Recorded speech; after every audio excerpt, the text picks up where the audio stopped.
Assalamu alaikum wa rahmatullah. This evening, mashallah, I have the pleasure of interviewing my good friend, my mentor in terms of my outdoor activity. I'm a budding outdoorsman, and Mike is a full-grown outdoorsman. Right, so he comes over to my house, sets up tents in my backyard and stuff like that, and gives me some pointers how not to get killed while hiking and camping and stuff like that. Also, our children are good friends, and they went to school together. Our wives are friends, so this is just like two bros, man, sitting having a conversation. But alhamdulillah, this is Mike Swiess. How are you, brother? I'm looking forward to it. Alhamdulillah. Alhamdulillah. Welcome back from your guys' outdoor adventure, which you earned your badge. Being a Alhamdulillah. true outdoorsman, I'm assuming. Okay, I have to get my Boy Scout, get my badges up. You know what I'm saying? That's right. You get one now. Alhamdulillah. We went to Utah for like a 5-day hiking trip. It was intense. We just landed. Alhamdulillah. It was intense, mashallah. I'm just trying to be like Dawood Yassin and Mike and all of those guys. You know what I'm saying? But the topic for today is, in my estimation, and you tell me how you feel about it, it is one of the most pressing topics in terms of things that can potentially disrupt, hamper, or even endanger our spiritual development. Today we're talking about riyah, or ostentation, which is just a fancy way of saying showing off, right? Doing things for other than the sake of Allah. Doing things for applause, or to be seen, or to be esteemed, or to be thought highly of. Not that these things are in and of themselves bad, but when those things are your primary motivation, as a person worshiping Allah, there's something we need to work on there. For you, Mike, having been Muslim now for upwards of 15 years, right? So yeah, I took Shahada 15 years ago. MashaAllah. But my journey started 3 years before that. So Islam's been a part of my life for the last 18 years. SubhanAllah. What's some of the first things that come to your mind when you hear the term ostentation or showing off or something like that? So Amir, it's funny you say that. So Amir texted me. He's like, by the way, you guys are doing ostentation. And I was like, oh God. Because like you said, it's a real heavy one. I mean, Riyah, one of the things for me that when I first started kind of learning of what this was, I was like, also in Islam, like we're discouraged from being people who excel in what we do, right? And then I realized there was a more subtle understanding of what Riyah is, right? Like you said, it's to be seen, right? Because it comes from the same root word, right, as to see. Yes. Right. But Riyah means something a little bit more deep, which is like what we're doing. We're not doing it for Allah purely, maybe partially, or maybe not at all. And it might even be the height of hypocrisy, that what we're doing is we're doing it for some kind of worldly gain, or so people see us doing it, right? Rather than to actually purify our hearts and become a better version of ourselves. And the reason why I'm excited to talk about it is because I think this is one of the most prevalent diseases in our community that we don't address. With the rise of social media and the Dawa industrial complex, like I like to call it, and all of these things, where it's just we're in this thing now of just promoting self-righteousness. Maybe we don't know it. Like I know cause we'll talk about it later, I'm sure, of just like, how do you be someone who talks about Islam, who tries to reach to people and who tries to bring benefit without making yourself feel like your ish don't stink, like you're holier than thou. So I think it's a big topic, and I'm looking forward to it. I was perusing the book. I had to make sure I took some little notes, so I was ready for the conversation. Well, I mean, hope it'll be beneficial for all of us, inshallah. For me, the biggest caution against Riyah is the fact that the Prophet sallallahu alaihi wasallam labeled it ash-shirk al-asghar. This is the minor, barely perceptible shirk. Of course, we know in Islam, the cardinal sin is shirk, right? The sin that all of us endeavor to avoid is associating partners with Allah. In fact, being a muwahid, right? Muwahid is one who worships only one God. Being a muwahid entails making Allah subhanahu wa ta'ala the primary or perhaps exclusive focus of your devotional activity. I'm only interested in the pleasure of Allah subhanahu wa ta'ala. That's right. I'm not interested in anything else. But the reason why, in my estimation, the Prophet ﷺ called it a shirkul asghar is because it's so, once he was asked by the companions, Ridwan alayhim ajma'in, may God be pleased with them, to describe a shirkul asghar. And he said, what? It's like a black ant on a black rock on a moonless night. You almost can't even see it, but it's certainly there. Wow. I remember once talking to one of my teachers, and I was asking him about riyah, about shirk. And he said, think about how you react to reading something interesting in a book. If your first reaction is, I can't wait to tell someone about this, right? I can't wait to, maybe you text, maybe you pick up the telephone, maybe you put, a new status on Facebook, or just something you want to share with people. Now, even though your motivation in doing this might be good, I just want to inspire people. I want to offer people something uplifting. My teacher would tell me, if that was your first reaction, and your first reaction was not contemplation, it was not reflection. Oh, am I good? I mean, what you gonna do with this guy, man? How you deal with it? We'll talk about it. We'll do mashallah. Sabran Jamilan. Allah. Beautiful patience. But he said, if your first reaction was, how does this apply to me? How can this hadith or this ayah or this hikmah, this aphorism, this wise statement, how can it make me better? How can it make me a better father, me a better son, me a better brother, me a better sister? And then after you took personal benefit from it, you thought, and maybe it can help some other people too. Then it's not riyah. Maybe you really do endeavor to inspire. But if the first thing you thought is, oh man, wait till everybody hears this. Or, oh man, it's like a black ant on a black rock on a moonless night, right? La ilaha illallah Muhammad Rasulullah. So let's get into some of what the Imam says about this. Bismillahir Rahmanir Rahim. He says, its root cause is covetousness, right? Love of dunya. Doing good works for the sake of showing off. The cure for love of the dunya is also the cure for riyah or ostentation. So roll up your sleeves if you want to set out and cure what is at the root of all of these diseases and what exacerbates them. So hibb dunya, love of the dunya, being the root of showing off. What do you derive from that? What do you hear there, man? Oh man, how much do I love the dunya? SubhanAllah. Like you said, we should be reflective upon it, right? Mm-hmm. I think like you said, it's so subtle, right? It's one of those things that we know exists somewhere in us. And the question is it something that's overcome us and we don't know? The quintessential issue, like hubba dunya. People always ask the hadith of the Prophet peace be upon him, where he said, where the companion came and said, what about dressing beautifully? Like, is that showing off? And the Prophet said, no, Allah is beautiful and he loves beauty, right? And like the brothers, like, obviously clearly not me, but people like Ubaydullah, mashallah, who value how they dress and are fashionable, they're like, so we're good with that, right? But my point is we constantly are trying to figure out, like, are we those people, right? Like, are we people who love the dunya? How much do we love it? How much do we not, right? And then it's just, I don't know. That's what I think about. Like, SubhanAllah. how ill am I without knowing? When I think about hibb dunya,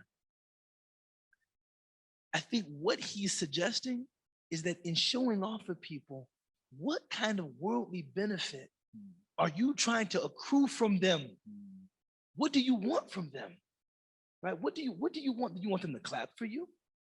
Do you want them to think highly of you?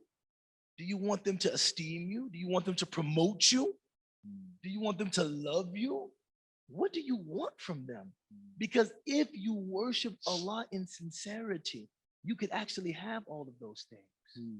Remember that Subhanallah. companion, radiallahu anhu, who came to the Prophet والسلام, and he said, Ya Rasulullah, tell me something that if I did it, God would love me and people would love me.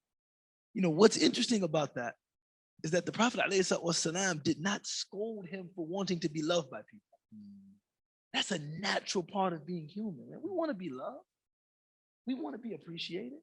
You know, I was talking with an older Black man, and he was saying that one of the most valuable discoveries of his life was learning that even his father, you know, an even older Black man who was a little bit rough and wasn't really into like mushy, sentimental talk, when he discovered that not only does my father love me, my father wants to be loved by me.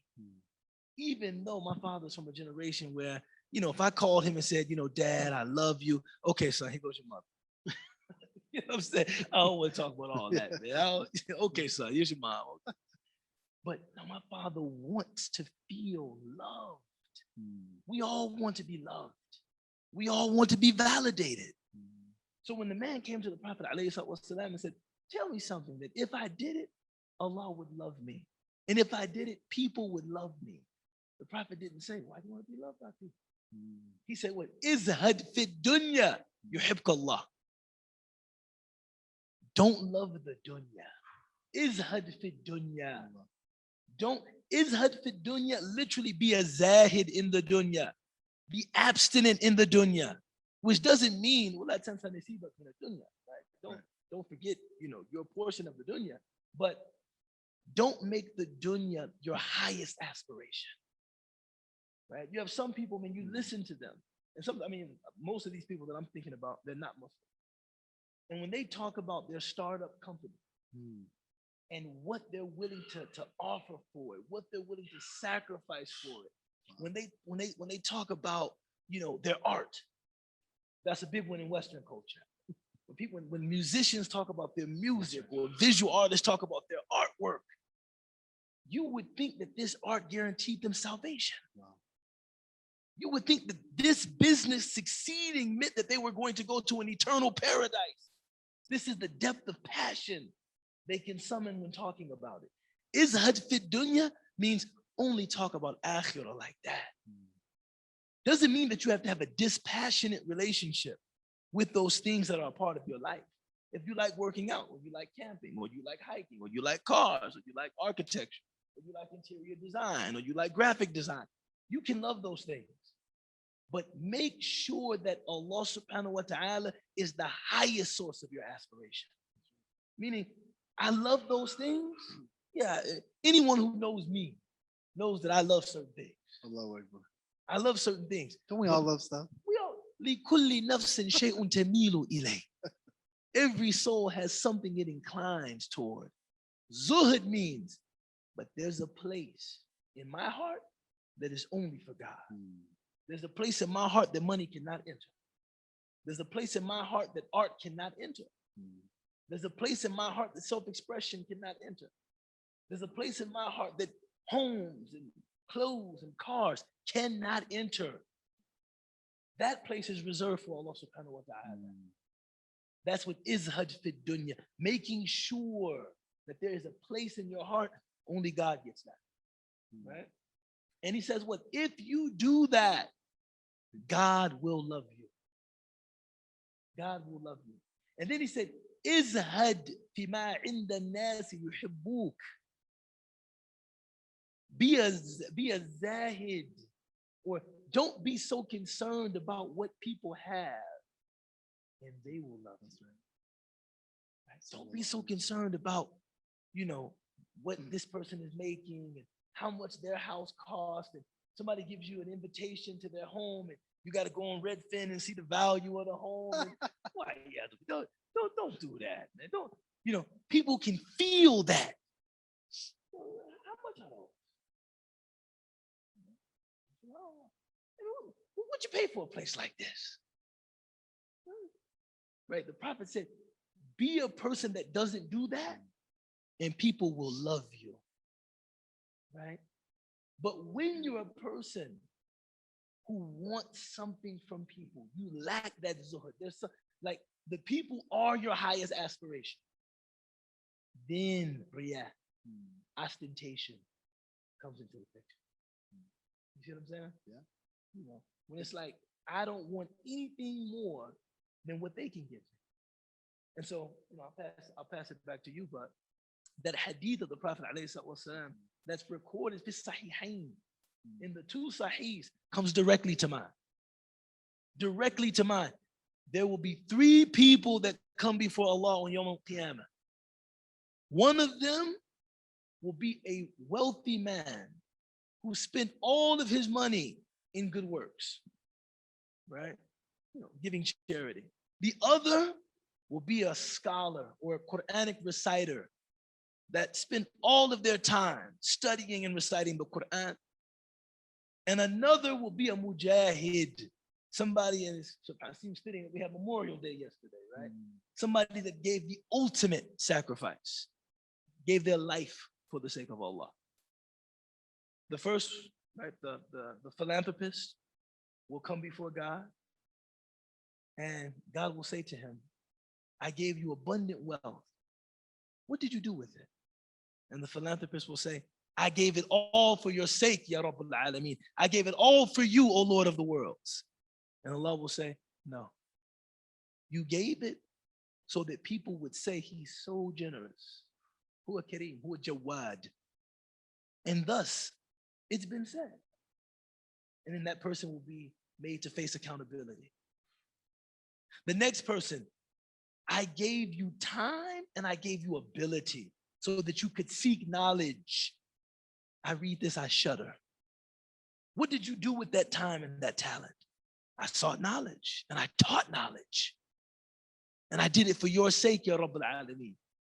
Allah will say, no, you lie. You did it so that people would say, man, that's a knowledgeable sister. Man, that's an eloquent brother. Man, that's an articulate sister. And thus it's been said. And then he or she will be made to face accountability. And the last person, what did you do with your life? I gave it for your sake, Ya Rabbal Alameen. I gave my life for your cause.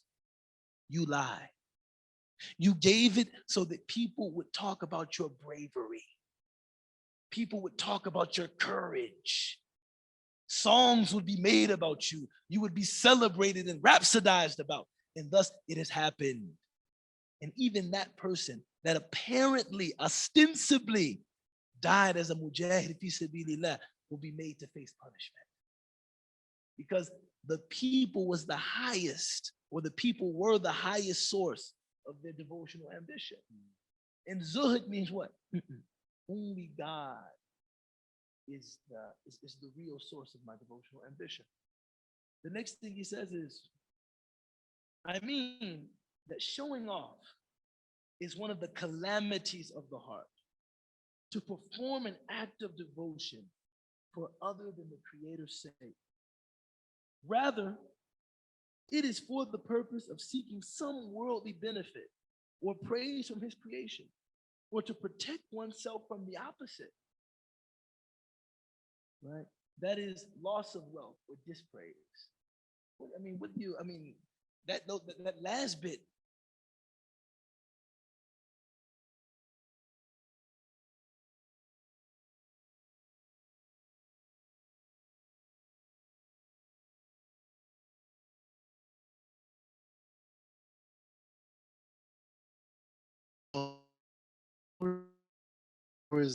This was actually for some other worldly gain, right? That the subtlety of how easy it is for us to trick ourselves into thinking our intentions is only for God. Like we're here, we're doing this work for God. We're making this post to give the dawah, to tell people about Allah, to call them to Allah. But are we really doing that? So much so that the last person that Allah asks is the mujahid, the person who gives their life, fighting for justice and protecting the community. That even someone who does that, the life is over. Like to sacrifice your wealth and everything is one thing, but to sacrifice your life, it's really got to have faith, because you're like, am I going to wake up on the, if you really believe, it's like, am I really going to wake up on the other side? Or people who give their whole life, like you have to be convinced if anyone in this world really has belief, it has to be someone who would give their life, Allah. right?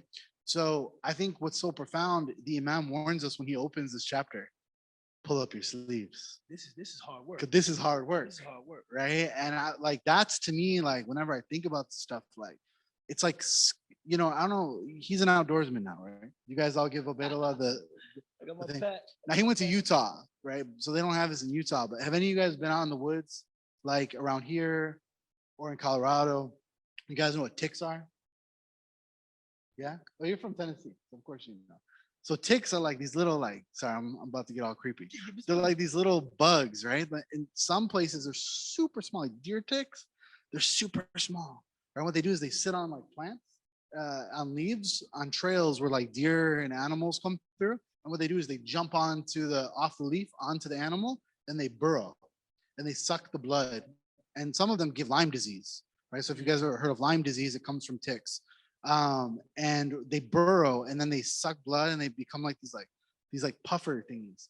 Now, have any of you guys ever gone? بالعربي نحن نسميه بوك.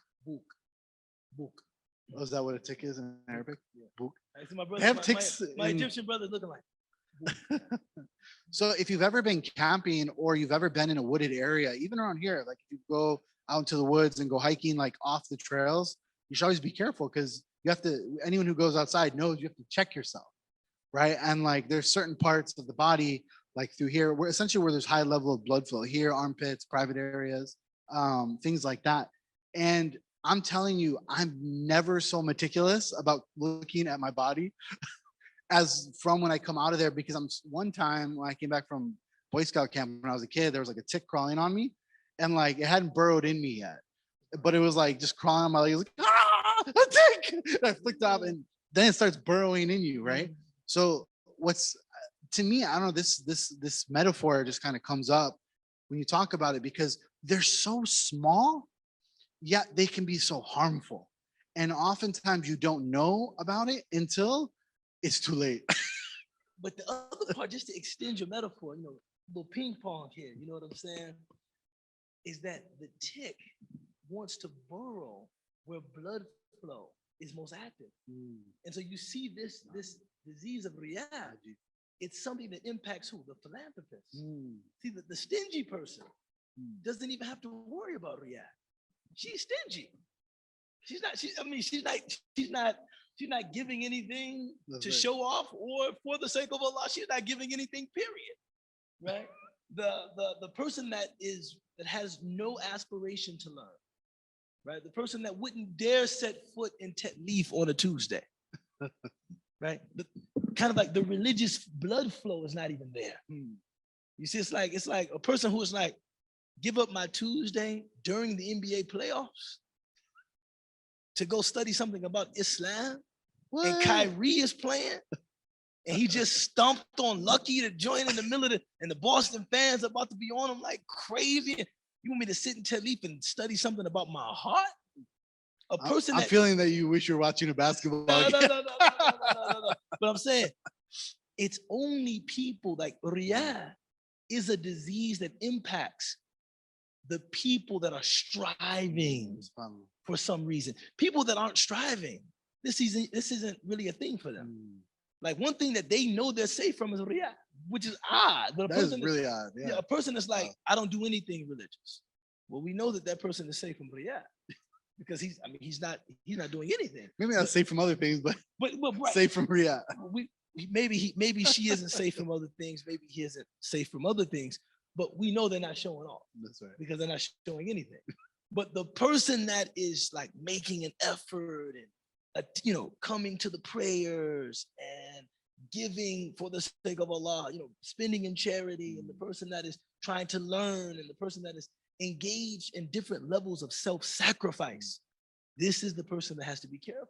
That's right. So the tick shows up with his blood flow. Right. And how often, like when we find ourselves doing outward acts of worship, how often do we find ourselves examining like what your teacher taught you, right? Like how often are we doing this period of self-examination, checking ourselves to see if we have this little thing hiding somewhere on us, I don't, I hope I do now after this, but I mean, subhanAllah, what a profound thing to think about, that when we give charity, how easy can you, like, it's like the devil's trick, right? Like you trick yourself, right? Well, like I'm giving this, right? But maybe it's just to make yourself feel better.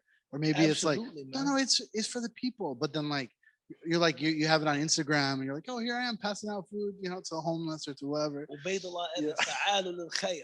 you know and you're like, well, I'm inspiring the people, like I'm doing goodness, like I'm encouraging people, right? But at the same time it's like, I'm gonna ooh, get personal. so scary. No, I'm gonna get personal with this, man. I didn't grow up in a religious community. I didn't grow up in a religious community. I mean, my family was, I guess, mildly Christian. I mean, we celebrated holidays and things like that. But I took an interest in religion myself when I was about 12 or 13, years of age. I was on a football team with a friend. His mother was a very fervent Pentecostal Christian woman, and she was the team mother, and she picked us up for football games, but we had to go to church before the game.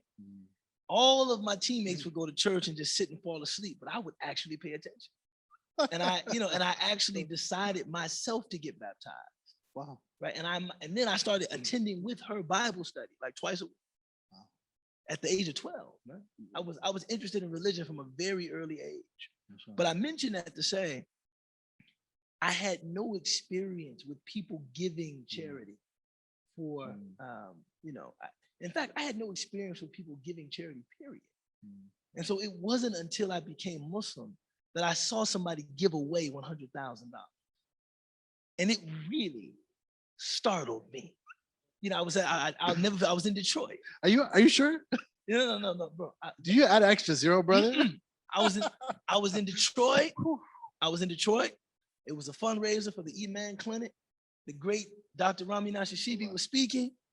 And he was talking about work on Chicago, Southwest Side, and Iman. And there was a brother sitting next to me. A tear came down his cheek. And he had a check for 10. He crumpled that check up. He came back out. He wrote another check for 100. And I wanted to respect the privacy of that moment that he was having with Allah. But I got overwhelmed. I was like, SubhanAllah. We got $100,000, brothers. Like, SubhanAllah. And wallahi, Mike. This is when you talk about riyah. From that day, I said to myself, yo, man, I gotta find a way to do that at least once in my life. I gotta experience what it's like to give away that kind of money for at least once in my life, right? And for a long time, I just said, man, I'm gonna do something. I'm going to invest. I'm gonna start something. I want to know what he felt when he gave somebody $100,000. I wanted to know what kind of success must he enjoy. What kind of religiosity must he enjoy? But there was one problem with that. That in my pursuit, and I still haven't given away $100,000. I still will lie. I haven't. But in my pursuit to realize something like that, I realized that it wasn't completely pure, man. I wanted to feel like I wanted the person to, like the way that I felt looking at him, I wanted someone to see me and think, he just gave away $25,000. Dang, that's serious. And so the way that you challenge those feelings, right, is if you were placed in a situation where you could do the same good deed, the same amal salih, but nobody would know. Nobody would know. Nobody's sitting next to you. That's the cure. That's the cure. Would you still do it? See, I have no doubt that, it was a check. So of course they were gonna see his name on it, right? They were gonna see his name on it. But the way that it was done so furtively. It was done so secretively. I could tell he didn't care who knew. He didn't want me to see. I just happened to be eye hustling and I saw it. Like, SubhanAllah. The whole ride home, right? Because we drove up from Chicago. I was just looking out the window like, brothers from Iman, like, what happened? And I just saw somebody give away $100,000, man. Give it away at one time. Man, I've never seen anything like that. I'm from a lower middle class black family. Somebody gave somebody $100,000. Bro, I got to do that at least once in my life. But what I recognized was that some of me wanted to do it for the sake of Allah. But some of me wanted to experience what it would be like to be esteemed like that, to be considered as that kind of person. That's what he's talking about. That's how subtle it is. You know what I'm saying? Little black ants on a little black rock on a black night. On a black night, you know, it's there, but you can't see it. You know, in that hadith that we mentioned, you know, each of those three people, they were actually pleased with the act. They weren't speaking tongue in cheek when they said, I gave it for your sake. No, they thought they did. Those are like the things that scare me the most. Like same thing with hypocrisy, right? With nifaq, hypocrisy and belief, pretending that you believe when you don't really believe. When you read Surah Al-Baqarah, the second chapter of the Quran, once you get into like verse, I think like 8 and 9, God starts, first starts the attributes of the believers, then the disbelievers, but then he gets into the scariest ones, which honest to God, I'll just say it here. Hopefully there's no riyah in me saying it. When I recite those in Arabic, I can't get past those verses without like feeling some kind of tremble. Oh, yeah, for sure. Right? Because like what's amazing about each of these verses, what do they all end with? About the hypocrites, right? They don't know.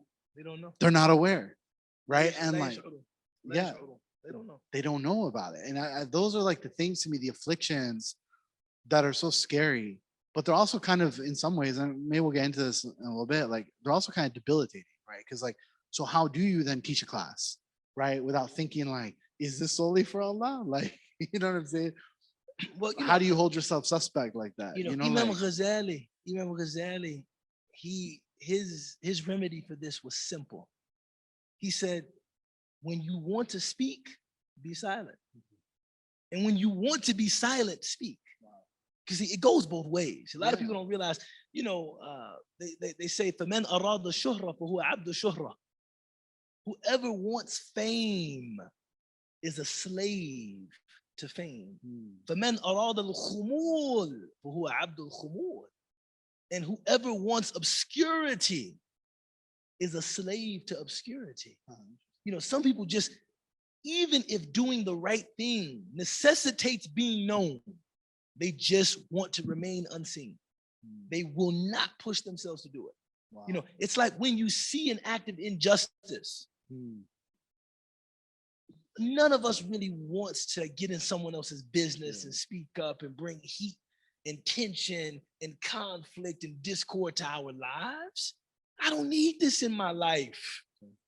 But Imam Ghazali says, what? Speak up. That's right. Right? When you want to be silent, speak up. And when you want to speak, be silent. That's right. Wallahi, one thing that I'm clear about for myself is that if I didn't feel two things, a sense of responsibility, because Allah has allowed me to learn something about Islam, and I fear what my reckoning will be if I didn't try to make some contribution and give something back. And if this was not something that I did professionally, meaning this is where I've chosen to stake my claim in this dunya. Right. And for those of you who don't know, he put a good job on it. You know, and for those of you who don't know, you know, many religious teachers, at least that I know, do feel, and people working in dawah, we have worked in other fields of endeavor, and we know that we can be effective doing other things, man. You know, I was once sitting in Egypt, and I was talking to my roommate, and he said to me, what do you really want after you finish this program at Azhar? And I said, I want to make some money. And he said to me, no, you don't. Now he's from a very, very wealthy family. He said, no, you don't. Because if you wanted to make money, you wouldn't be sitting in this dingy apartment with me in Cairo. That's right. You would be at Harvard Law School, putting the same amount of time and energy and effort into actually a law career that can actually make you some money, not doing this, you would be in business school. That's Or right. you'd be thinking about some entrepreneurial endeavor that could actually pay you. What you have to come to terms with, Ubaydullah, is that you're not primarily motivated by money. Because if you were, there's no way you'd be at Azhar. Because let me tell you, there's no money in this. not real money, not real. There's no money in this. And I think you knew that before you decided to do this, but you still decided to do it. Why? Sometimes, now because I don't want to debilitate people working in dawah, people studying, people giving. I only brought up because it's a tricky thing. It goes through my mind all the time. Yeah, I don't want to debilitate. So my point is, sometimes it's like, no. Riyah is something that can creep into our sincerity, and it just has to be cleansed, right? I don't think, at least now, see, the context that a lot of the classical writers wrote in, there was actually great public esteem and wealth in religious careers. Like when Ghazali is talking about ulama as-su, the evil scholars, he's speaking to a context in which being a faqih is like, that's like one of the most celebrated positions that a person could occupy.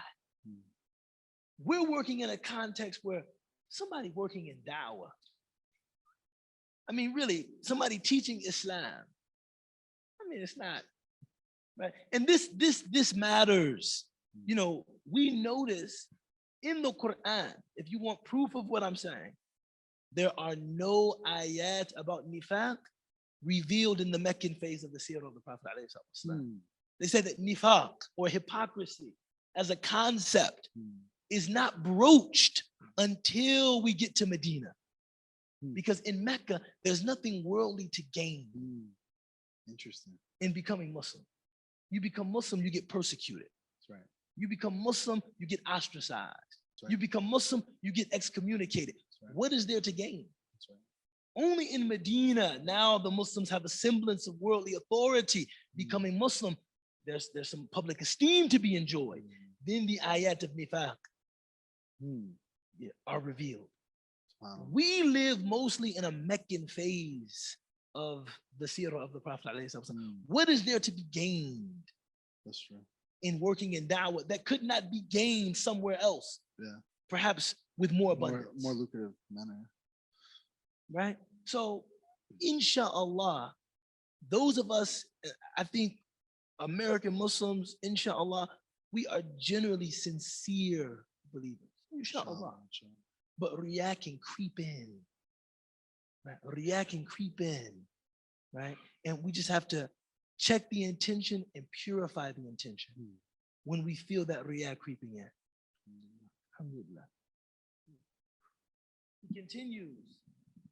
The worst form of riyah is that which results in a sinful deed, such as a false, pretentious display of virtue. What do you think about that, man? A pretentious display of virtue.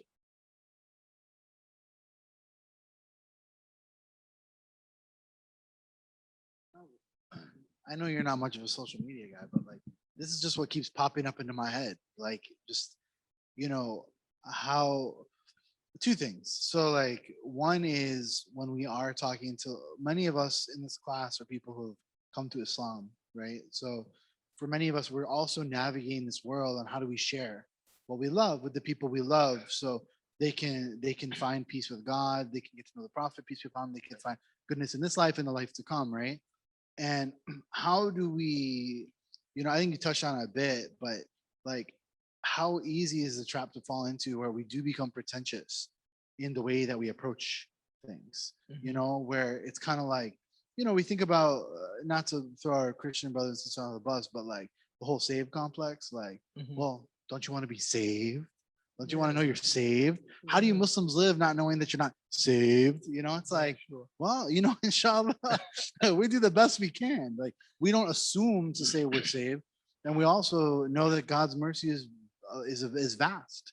And it's in Allah's Allah says in the Quran that even if you were to give us the treasures of His mercy, we would still, as humans, be stingy.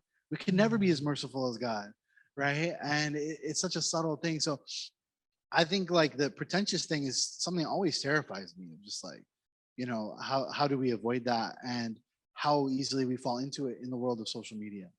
The thing about pretense that one must remember is that there's a very subtle difference between just pretentiousness and legitimately being inspired by other people. We spend time with other people, and sometimes those people bring out the best in us. It's not pretentiousness, but yes, when I'm in the company of the righteous, I feel inspired to be better, right? One thing that Ibn Jawzi in Talbis Iblis, he writes, when you feel inspired to do more in the company of good people, don't reject that. Don't reject that. Strive to make your private matter public. Because if you reject it, the devil has triumphed, right? And you have still made the people the greatest source of your ambition, the greatest source of your devotion. So I call this, and we're about to experience this in a few minutes. This is the 2 rak'ah after Maghrib complex. Everybody knows that if they're at home and they're watching something good, or they're doing something engrossing, and the time for Maghrib comes in, they might pray the 2 rak'ah of Sunnah afterward, and they might not. Everybody knows sometimes they pray Maghrib and they go back to watching the game. It's Sunnah, right? Right. But when we're in the company of an assembly and everybody is praying those 2 units of prayer after Maghrib, what do? Allahu Akbar. Like, I don't want to be the one that didn't pray it. You know what I'm saying? Ibn Jawzi says, in that moment, if you said to yourself, well, I don't do it at home, why would I do it here? The devil is tricking you into thinking this is sincerity. I don't do it. That you think that an expression of your sincerity is not praying to God. Well, I don't do it at home. Why would I do it now? No, he says what? For whatever the reason, maybe it is that you're with this group of people that are now doing this and you don't regularly do it, do it. That's right. It's prayer to Allah. Do it. But next time you're alone, push yourself to do it. Right? Push yourself to make those 2 rak'ah. If you don't, you have still made the people the primary focus in your devotional life. Why are you not making those 2 rak'ah? Because these people are here. I don't want them to think I'm, just trying to be like them, because I'm real. I'm real. So there's some very, there's some very strange and unfortunate ways that we talk about realness in our culture. Some people can justify anything through giving it the label real. I grew up with a guy named Chris, and his motto was heart to the throat. That was, look, it go from my heart to my throat. He would say just outrageous things to people. When you question him about it, Chris, hold on, man, heart to the throat, heart to the throat. Whatever I feel, just heart to the throat. I don't even think about it. No filter, no filtration. Heart to the throat. Keeping it real. I keep it 100. Real, like the label on Kraft cheese, bro. Straight like that, real. And when you think about it, it's like, no, we're supposed to be people of deliberation. We're supposed to be people of great care. The saying is what? The heart of a fool is in his mouth. Right? The heart of a fool is in his mouth. That whatever he thinks, he just says, with no deliberation, no reflection, no contemplation, right? This is, to me, a similar issue, that somebody would refrain from praying because I'm real, and I don't do no fronting. Wouldn't do it there, so I'm not going to do it now. Why would I do it now? Trick of the devil. It's a trick of the devil. I think it's so profound, right? Because like, how many times I find this a lot in the work that we do, where like people feel like they don't want to do something, or like people will be like, oh, my son's not really like, he's not a real Muslim. He's trying to get married because he wants to have a relationship with this girl, right? And I was like, well, maybe this is him stepping in.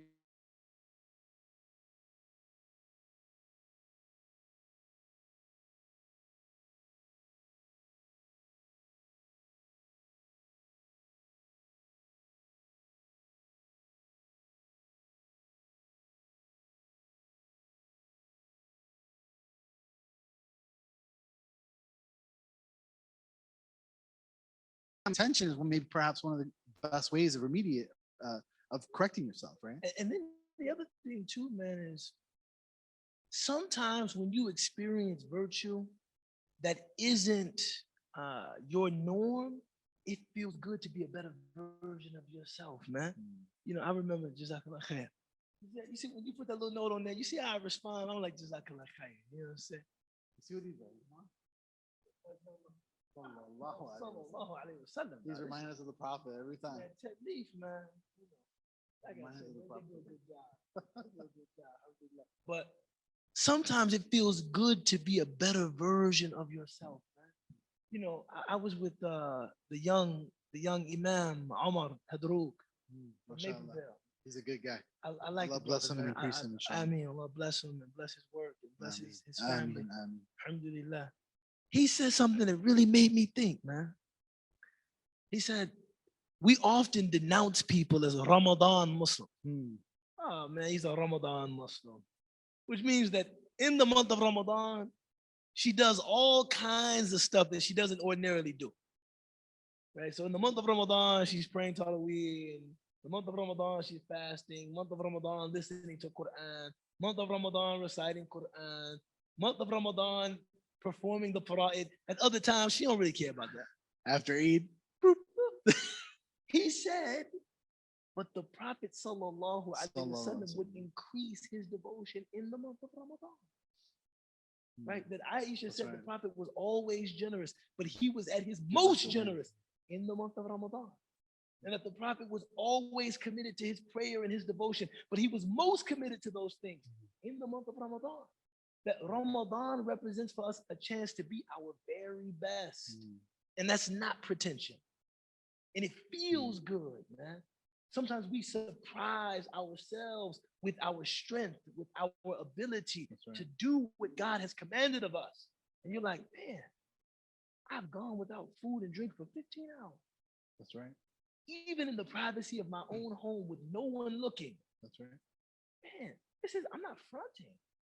It just feels good to be a little bit better. That's right. And so we said, Ramadan, we see the best version of ourselves. And we should fall in love with that version of ourselves. Man, this could be me. Right now, it's a hal, but it could become a maqam. That's right. It could be right now, it's like a state, but it could become a station. That's right. If I choose to make it so. We can also fall in love with the version of ourselves that we see when we're in the company of good people. It's like, man, I was with them, I wasn't cursing. That's right. I was with them, I wasn't telling any lewd or obscene jokes. I was, engaging in, more praise of God in my speech. Even though ordinarily I do curse a lot. I do tell some off-color jokes. I don't thank Allah or praise Allah as much as I did with them in my speech. That wasn't just a pretentious display of virtue. It's like, man, it gave me a glimpse at what I could be. And so I also want to kind of add some nuance. That's a beautiful nuance. Honestly, I didn't even think about that. So thank you for breaking it down. Just like Allah. Helpful. You got a few more minutes.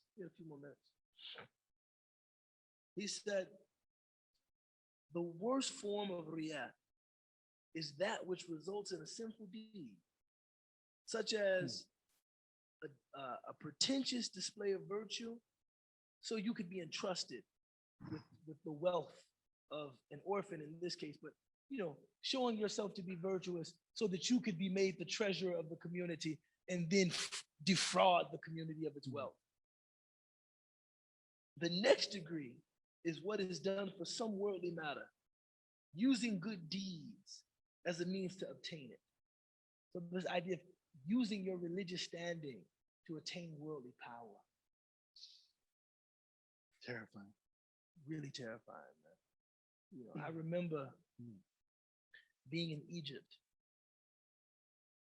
around the time of the Thora. And it was a legitimate Thora Sha'abiyya. It was a popular revolution. I was there. I was in Egypt during the Arab Spring. I actually went to I didn't know Medina. that. I was there. Huh. Right? I was there. And as the Muslim Brotherhood became more celebrated at the very beginning, right? It culminated in the election of Muhammad Morsi. But there was always something about that that made me uncomfortable. Which is, I'm not saying it's bad, good, but I said, if religious virtue gets connected with political power in that way, that could be dangerous. And a lot of the danger will be for religious virtue. You see? Because people will grow frustrated with politicians, with politics. I mean, that's people normally do. Right. But if your politics is something that is made in the name of taqwa, That's right. It's masked in spirituality and religiosity and mask sharia and religiosity and spirituality and sharia, people will also grow frustrated with those things too.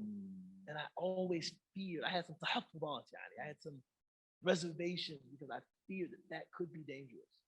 So here he's saying, if one uses your religious standing as a means of attaining something of this world, that could be very dangerous for your spiritual growth.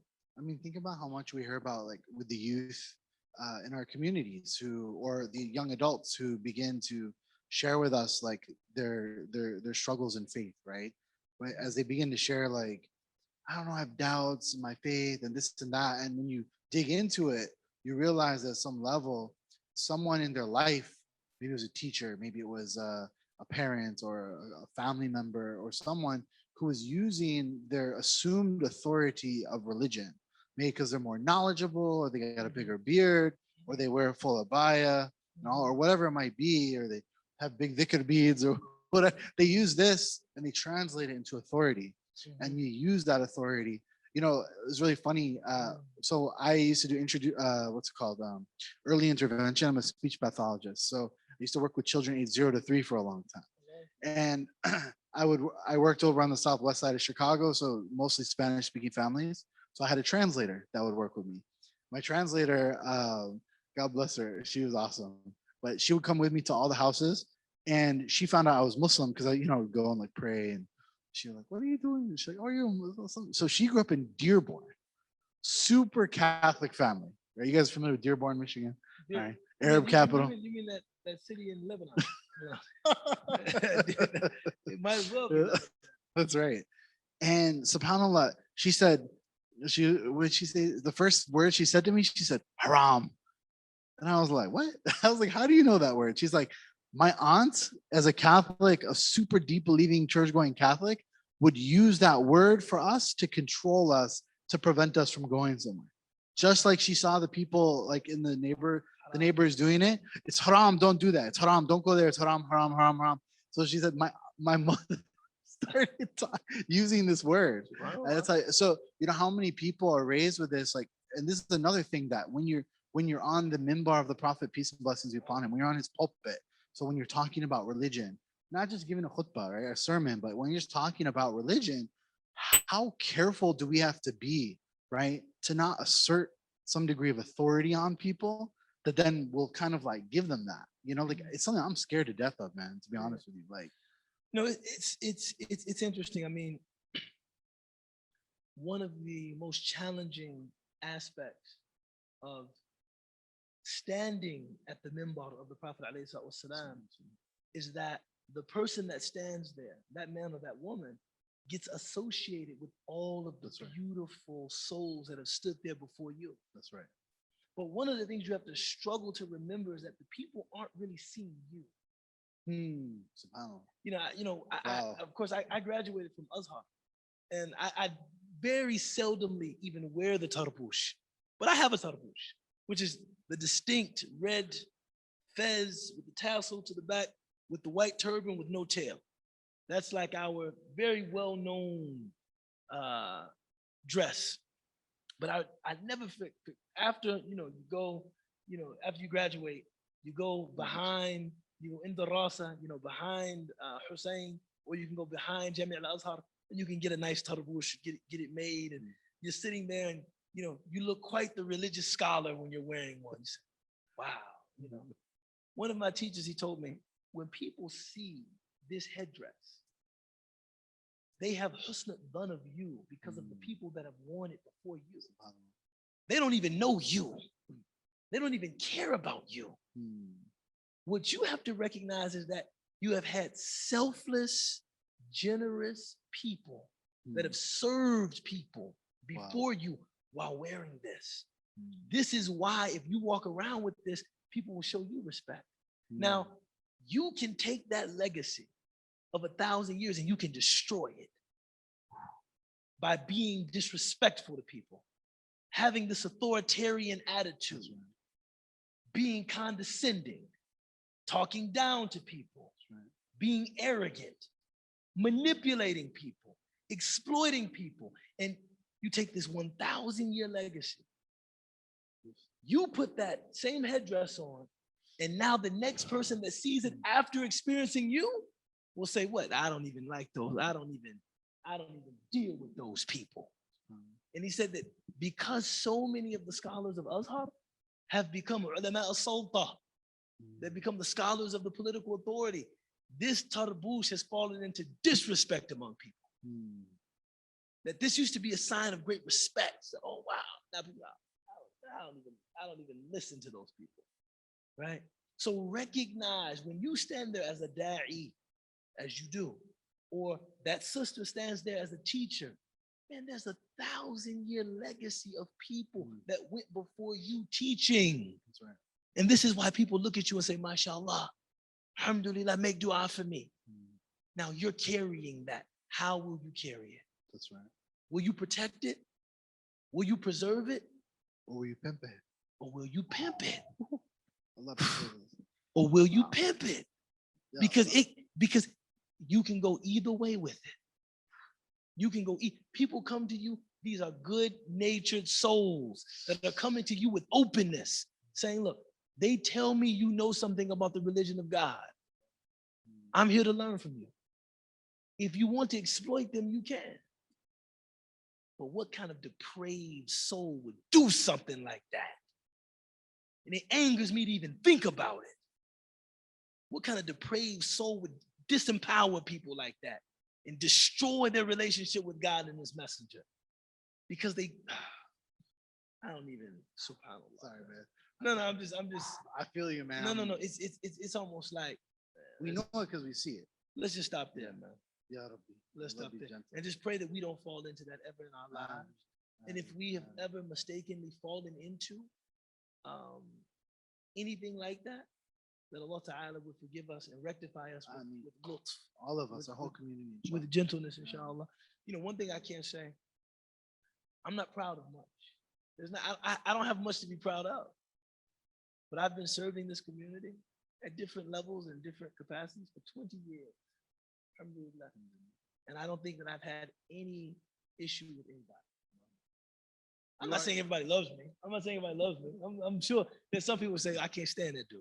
No, Ubayd's the universal light. No, it's like Imam Zayd and Brother Ubayd. I'm definitely not like that. But I'm just saying, I haven't had any issue with anybody that I know of, that I'm aware of. Maybe we should talk afterwards, man. Yeah, okay. Bismillah. I'm just spreading Islam is not pushing. It's not forcing. It's calling. Da'wah. It's calling people to Allah, not to Islam, not to Israel. Not to Mike or to Ubayd, right? Whoever it might be, but calling to Allah, the creator of the heavens and the earth. So one of the things that like kind of gets under my, because I've been trying to be someone who does this work for a long time, because my big objective in life is how do I create communities and spaces that bring my family and my friends to Islam? Like how do we create that where all of our friends can come here and feel like oh yeah, this is just like, this is a really beautiful place. It's not foreign. It's not something different where like I have to like kiss the ring and do the magic bath and all this kind of stuff. You know what I'm saying? Like it's a place where people can really resonate and feel like they're there. So there's this like way that people, there's two different ways I hear people talking about dawah. One is like that they aspire to be someone who is honored to call people, and there's other people who make the claim that they give the dawah, right? Like they talk about it like it's like a hat they wear, right? Obeyed, like I'm gonna go give dawah today, right? Like, wait, today you're gonna go give dawah? Like, cool, right? Like today you're gonna go call people to God, but like, so you turn that off at night, or like you select who you're gonna give dawah to? Like, what does your dawah look like? Just passing out pamphlets? Is it just making YouTube videos where you say, you know, Allah is one, Allah is one, and if you don't like that, you're gonna burn in hell? Like, is that your dawah? Where you just preach, right? For many of us, dawah is reaching. Rather than preaching, we reach, right? And I think like the dawah industrial complex is the opposite of that. The emphasis on preaching rather than reaching, right? That we look to build, we look to empower. The Prophet sallallahu alaihi wasallam, peace and blessing be upon him, he was emphatic about changing the conditions and the states of people, not just getting shahada numbers. You know, correct me if I'm wrong. No, you're absolutely The right. Prophet didn't have a belt of like, oh, I got 50 shahadas today. No, he was almost lost himself. Where Allah said in the Quran, "Don't kill yourself out of grief, because you're just a caller to Islam. You're just a warner and a bringer of glad tidings. Don't feel like you're gonna kill yourself because you can't bring them. Allah changes people, not you." So I feel like when I use that language, what I'm kind of referring to is this subtle taste I get in my mouth when I hear the way some people want to talk to us about how do we bring Islam to people in America, right, or across the globe, like this way of just kind of like essentially doing it in an ideological manner rather than an uplifting and inspiring manner, which then becomes empowering. So I don't know if that answers your question. And also too, I mean, I want to speak to this from a more structural point of view. You know, how can I say this delicately? Most Muslim presenters, teachers, scholars don't, in fact, none of us, we don't live on endowments. See, when someone has an endowed chair, right, they have a waqf, they have, an endowed chair. What it means is that their living is secured. There is some kind of rent producing investment that is currently producing, that is securing their living. This means that their focus, their perspective, their priorities can be defined by the dawah itself. Meaning, I'm just trying to reach you in whatever way is most effective. In the absence of that, we do live in the absence of that, most of us. In the absence of awqaf, our dawah efforts are a combination of the work that needs to be done and the industry that involves making money, going places, doing workshops, doing speeches, and being paid to do so. The danger in that is that market dynamics begin to influence your choice of where you speak, where you work, who you teach, where you go. So if there's a group over here of Muslims who are just as worthy as anyone else, but they're poor, and they say, man, we would like a workshop on the 5 pillars of Islam, fard al-ain, individual obligations. But there's another community, we would like that same workshop, we can give you $5,000. Somebody trying to raise children in the United States of America and send them to college and own a home, etc. Where do you think they're going to go? Let's be real. Where do you think they're going to go? Probably the community that's offering the money. That's the dawah industrial complex. You see, the community that does not have any money, you're gonna say, I do a number of pro bono events every year, but I'm afraid those have expired. Call me next year. So something crazy like this. I'm gonna keep it hard to the throat. Like I'm channeling Chris this evening, man. And so, the other thing that does is that if your livelihood is and people essentially liking what you do. See, when a professor is, tenured, his job or her job is to produce research and teach budding scholars. Whether people like the research, dislike the research, hate the research, hey, look, this is the research. My livelihood is not contingent on you laughing or smiling or liking me or this. I'm paid to produce research. This is what I do. The Dow Industrial Complex, people have to like me. It's a popularity contest. It's about people have to like me. Yeah. If people like me, I get hired. If they dislike me, I don't. If people are amused by what I do, I'll probably get more invites. I'll probably be able to make a more comfortable living. If people are offended by what I do, they won't invite me again. Can't you see how this might impact what I can say, what I can't say, where I go? This is why, for me, the way that I've tried to counteract this in my work, when I want to work with a Muslim group, I want to know two things. One, I'm not doing any censoring. You're not going to censor me because you pay me. I'm going to say whatever I feel needs to be said. I need to have the freedom to say that. If I can't, then you don't want to work with me. And I understand that. But if you're going to hold my livelihood on a leash and say, well, unless you say this, well, we didn't like what you said at Juma, so the board has decided that we're gonna have to relieve you of your duties here.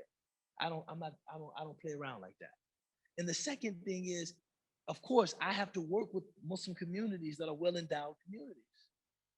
How can we get more people from disadvantaged Muslim communities in the door so that my efforts can extend to them, right?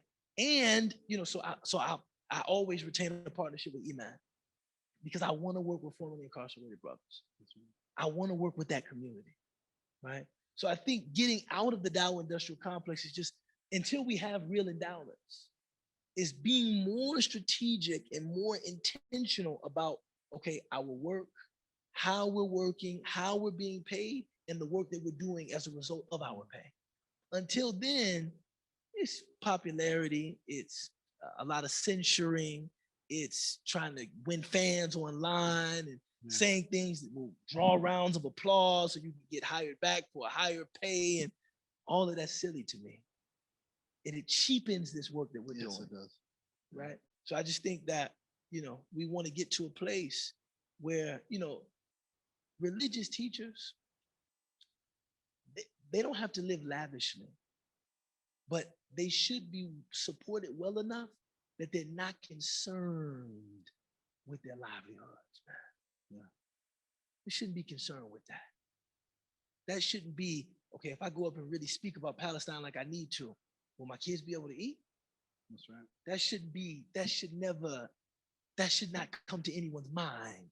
Or what can I post here to get my subs up so I can, that's all nonsense. And because I don't know how to manage that world, that's the reason I'm not on social media. I don't know, I don't want that to be, I do what I do. That's right. If reward comes from it, alhamdulillah. If it don't, but I'm not curating anything. May Allah make it easy, man. One question online is, how does one overcome the worry of Riyah when dealing with hijab, beard, religious garb, for fear of not meeting expectation? What you think, Mike? No, you know what? I'm gonna tell you something. When it comes to da'wah and dealing with new Muslims, Mike Swiess, to me, is the highest authority in our community. You know what I'm saying? So the question. The goofiest guy in our community. No. The question, it didn't say that they were a new Muslim, but from the tone of the question, could ask again so Mike can hear it, inshallah.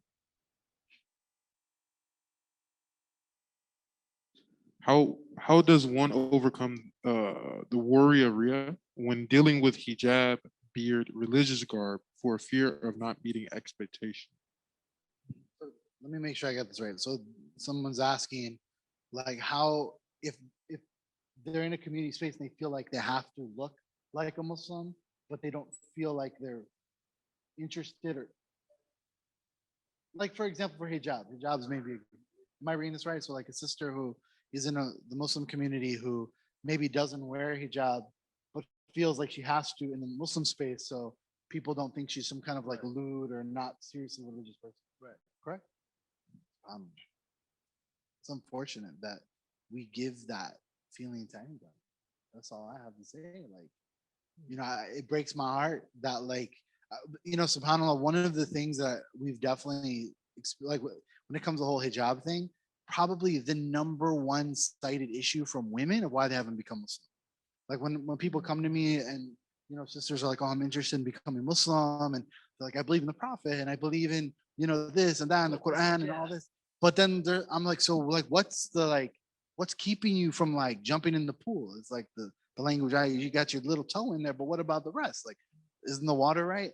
And it's almost always predictable. I don't know if I'm ready Cover my hand. to wear the scarf, the hijab, right? And I think like it breaks my heart because it's like this religion is so real and so beautiful, and Allah, like, there's so much good thing to see, and this is perhaps my male privilege coming to the picture of just like, subhanallah, like that's Bro, I live with two hijab wearing women. Allahu Akbar. I can't believe I'm publicly calling my daughter Asia a woman. She's a Mashallah. woman. I live with two She's the hijab boss. wearing women. And it's tough because on the one hand, when you hear a question like that, you immediately hear, man, we shouldn't make anybody feel like that. And we don't want to make the hijab a hijab between a woman and her iman. Right? Yeah. On the other hand, those cultures that are sometimes produced by sisters that wear hijab and like the looking down on people and all of that, we have to deal with that. But you do recognize that some of that comes out of the fact that they make a serious sacrifice, man. Like I think for years I would just talk about it like, man, women, stop doing this to other women. Men, stop doing this to women. Stop critiquing women on the basis of their clothing and preventing them from coming into our spaces and benefiting from the spirituality of the space and the knowledge of the space. And I would just, that's still my message. But I do recognize that sometimes with acts of great sacrifice, it's the last stage in your sincerity is recognizing that even though it's a great sacrifice, everybody might not be doing it the way that you're doing it right now. And you have to accept that.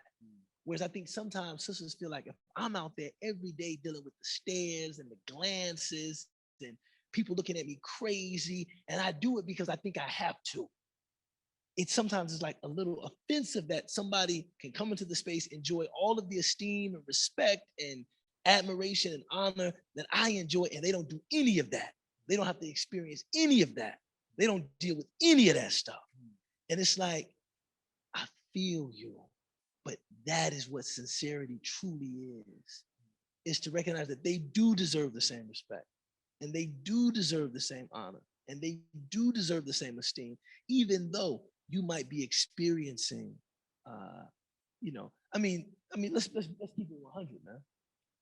The hijab is the second most identifiable religious symbol in the world after the crucifix. Only the cross is more identified with the religious community than a woman's headscarf. Like when people see, you can go to Aboriginal people, they see a cross, they know Christians. The same people, they see a woman in a scarf, they know Muslims. They see a woman wearing a headscarf, Muslimanish, Muslim. Those are Muslims. Our women carry the banner of Islam, right?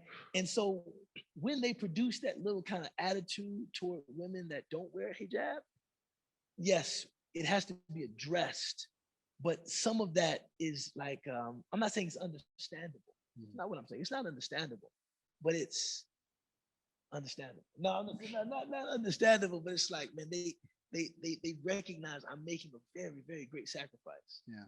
Right. And we have to at one and the same time uplift every member of our community, and we have to also recognize the special sacrifice. Yeah. Of people. That's a beautiful point. That's a beautiful that do go out and put themselves in the front of all of right. the slings and arrows. Absolutely. Because I mean, let's face it, I'm Will and you're Mike. That's right. When I go to the airport, That's right. Will Evans, I'm Mike Will Swiess. Evans, man. If somebody came to me and said, Ubaydullah, and I was standing in line with TSA, Will Evans. But you're Ubaydullah Evans, right? Will. I'm joking. Of but course, we know you are. everybody, my passport, everybody knows I lived in Yemen, I lived in Egypt. And trust me, if I travel internationally, my name is 4S random. I always, 4S. I always get He pulled gets out. scanned. But whether if my name was John Adams, I'm getting pulled out. But my point is, yes, we have to work on creating environments that are more inclusive. Right. And making sure women that don't wear hijab feel welcome and honored and esteemed in our spaces. And we also have to make sure that we acknowledge the special sacrifice of women that do. Absolutely. That's a beautiful rounding out of that response. But for the Riyah part, maybe the only thing I would simply say is like any act of work, because if maybe we need to check your intention, right? Like, are you wearing hijab because your family is forcing you to, or because you feel like you need to fit into a community, or because you really feel like you're doing this for God? It's an act of worship for you. And if so, just examine, same thing with having a beard or, having a Muslim name or whatever it might be, or an Arabic name. بسم الله الرحمن الرحيم والعصر إن الإنسان لفي خسر إلا الذين آمنوا وعملوا الصالحات وتواصوا بالحق وتواصوا بالصبر آمين يا رب العالمين.